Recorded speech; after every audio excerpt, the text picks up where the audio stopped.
Halo semuanya, selamat datang kembali ke channel Ringo, dan aku harap kalian semua baik-baik saja. Di video hari ini, tepatnya di awal tahun 2023, kita akan membahas salah satu kasus yang masih menjadi misteri, yang cukup menyita banyak perhatian masyarakat yang ada di Australia. Berasal dari keluarga yang cukup sederhana, Daniel Shepherd dan saudara kembarnya Michael lahir pada tanggal 4 Juli tahun 1975. Mereka memiliki 5 saudara perempuan yang sudah dewasa dan dibesarkan oleh ibu mereka Patricia di pinggiran kota di Australia Selatan. Sementara ayah mereka sudah meninggal saat Daniel dan Michael baru berusia 15 tahun. Daniel memiliki masa kecil yang bahagia bersama saudara kembarnya. Mereka akan pergi berenang, mengendarai sepeda, memancing, dan menonton pertandingan sepak bola. Daniel digambarkan sebagai seorang anak yang sangat ramah, baik hati, humoris, dan juga dapat diandalkan. Pada saat berusia 18 tahun, Daniel mendapat pekerjaan di sebuah pabrik pelapis bubuk di Wingfield, sedangkan Michael mendapat pekerjaan di sebuah perusahaan produksi komponen logam. Tumbuh besar di pinggiran kota Adelaide tentu saja membuat Daniel dan Michael tahu jalan di sekitar kota dan wilayah metropolitan. Mereka menggunakan transportasi umum untuk mencapai berbagai bar dan klub di Adelaide karena mereka cukup menyukai kehidupan malam Adelaide yang beragam. Kemudian pada tahun 1994, Daniel dan Michael berencana merayakan tahun baru bersama 6 orang teman lainnya. Mereka memulai malam dengan minum di rumah salah seorang teman mereka di Cheltenham sekitar jam 6 atau jam 7 malam. Lalu rombongan ini naik kereta sekitar jam 20:21 ke Adelaide. Mereka keluar di halte Brighton Road dan berjalan ke Lenny's Tavern di Anzac Highway, di mana mereka menghabiskan waktu selama beberapa jam untuk minum dan bersosialisasi di klub Lenny's hingga pada jam 1:30 pagi, tepatnya pada tanggal 1 Januari tahun 1995, Daniel Leighton Bensilvani bersama pacarnya pergi ke klub malam rave di Henley Street, sementara Michael dan anggota kelompok lainnya tetap tinggal di klub Lenny's. Bensilvani dan pacarnya kemudian pergi sekitar jam 3 pagi, sementara Daniel masih mengobrol dengan Pamela hingga sekitar jam 4 pagi. Daniel bersiap untuk pulang setelah berpesta semalaman. Dia pergi menuju stasiun kereta api Adelaide, lalu setibanya di sana dia bertemu dengan beberapa orang teman lainnya. Mereka berangkat sekitar jam 4:13 pagi, di mana Daniel mulai mengobrol dengan mereka, memberitahu mereka kalau dia akan pulang. Daniel lalu turun di stasiun kereta api sekitar jam 4:35 pagi, kemudian sambil melambaikan tangan, dia mengucapkan selamat tinggal pada mereka. Sebenarnya hanya membutuhkan waktu 10 menit dari stasiun ke rumah mereka, tapi ternyata hari itu menjadi hari terakhir Daniel terlihat.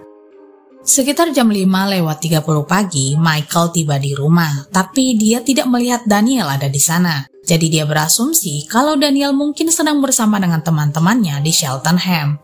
Dia kemudian menelpon teman-temannya, tapi mereka bilang kalau Daniel telah pulang dan tidak ada dari mereka yang melihatnya lagi.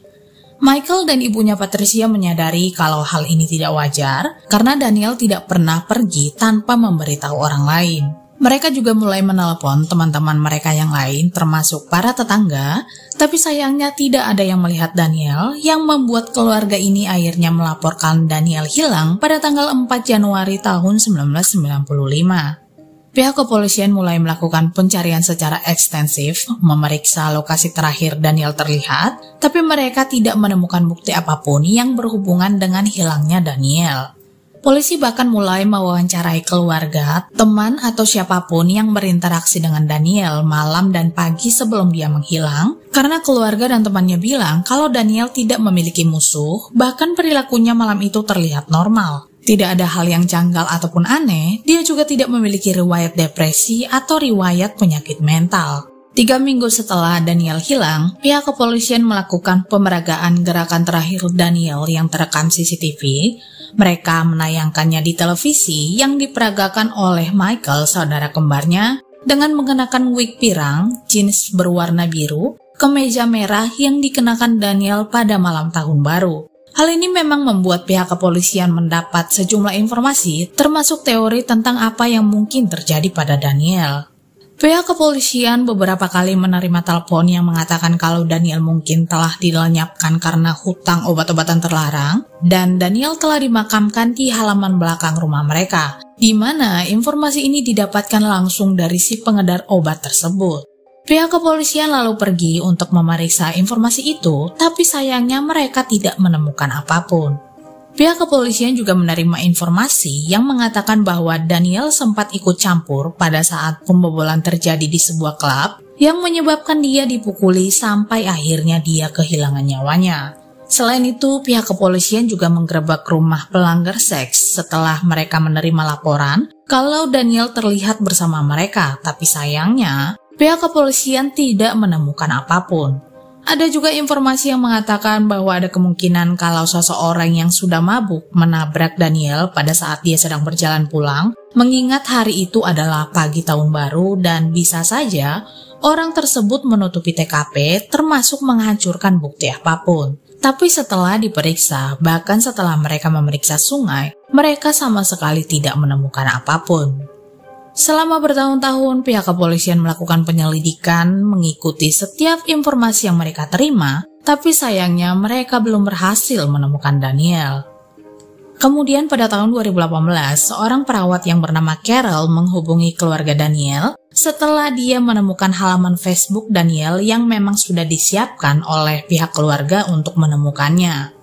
Carol memberitahu mereka bahwa pagi itu, pada saat Daniel menghilang sekitar jam 4:45 pagi setelah turun dari kereta, Carol bangun untuk merawat putrinya yang sedang sakit. Dan yang perlu kalian ketahui, sebenarnya Carol tinggal di dekat rumah Daniel, jadi pagi itu dia mendengar keributan terjadi di luar dan dia juga dengan cepat pergi keluar untuk melihat apa yang sedang terjadi. Di ujung jalan dia mendengar suara yang tertekan berteriak, mengatakan kalau dia tidak butuh tumpangan. Carol juga melihat ada sebuah mobil besar berbentuk persegi yang mirip dengan Ford Falcon atau Holden Statesman. Dia melihat seorang pria duduk di belakang kemudi dan tidak ada seorang pun yang duduk di kursi penumpang depan, tapi seseorang berambut pirang panjang duduk di tengah kursi belakang. Carol berpikir kalau penumpang itu perempuan dan dia juga merasa aneh dengan lampu depan mobil yang mati. Carol sempat ingin melaporkan kejadian ini ke polisi, tapi suaminya bilang insiden itu kemungkinan melibatkan pemabuk karena saat itu adalah pagi tahun baru. Tapi Carol ternyata tetap tidak bisa menghilangkan perasaan bahwa ada yang tidak beres, jadi dia menelepon kantor polisi beberapa jam kemudian. Tapi sayangnya, polisi tidak tertarik dengan laporan ini, dan keluarga Daniel juga belum melaporkan dia hilang. Setelah laporan tersebut, Carol tidak pernah mendengar apa-apa kembali dan dia juga tidak berpikir untuk menindaklanjuti laporannya itu, sampai akhirnya dia mendengar kabar mengenai hilangnya Daniel, di mana dia berpikir kalau dia mungkin sudah menyaksikan penculikannya. Sekali lagi, Carol menghubungi polisi mengingatkan mereka mengenai laporan yang dia buat pada hari tahun baru. Dan lagi, polisi tidak terlalu tertarik dengan apa yang dikatakan oleh Carol. Polisi juga hanya membicarakan hal ini melalui telepon. Mereka tidak benar-benar meminta Carol untuk datang atau berbicara secara langsung. Meskipun sudah melaporkan hal ini, selama bertahun-tahun Carol belum juga mendapat kabar dari polisi sampai awal tahun 2000-an. Polisi menelpon Carol dan memberitahunya bahwa dia mungkin melihat saat seseorang menculik Daniel. Hal ini membuat Carol cukup yakin bahwa kali ini mereka akan menanggapi informasi atau keterangan yang didapat darinya dengan serius. Tapi sama seperti sebelumnya, pemeriksaan koroner pada tahun 2005 tidak benar-benar ada yang meminta kesaksian darinya. Dan ini membuat Carol sangat frustasi hingga akhirnya pihak kepolisian memutuskan bahwa Daniel telah meninggal dan menutup kasus tersebut saat pemeriksaan. Kembali lagi pada tahun 2018 setelah Carol menghubungi keluarga Daniel melalui Facebook, di mana awalnya keluarga Daniel tidak menganggap serius informasi dari Carol. Sampai akhirnya mereka menghubungi polisi, menanyakan keterangan yang diberikan oleh Carol dan polisi mengakui kalau Carol memang melaporkan kejadian itu. Hal ini tentu saja membuat keluarga Daniel sangat kesal karena polisi tidak pernah memberitahu mereka mengenai laporan Carol. Padahal laporan Carol bisa menjadi petunjuk ataupun bukti awal dalam penyelidikan. Bahkan setelah bertahun-tahun, kesaksian Carol ternyata tidak berubah, laporannya masih tetap konsisten.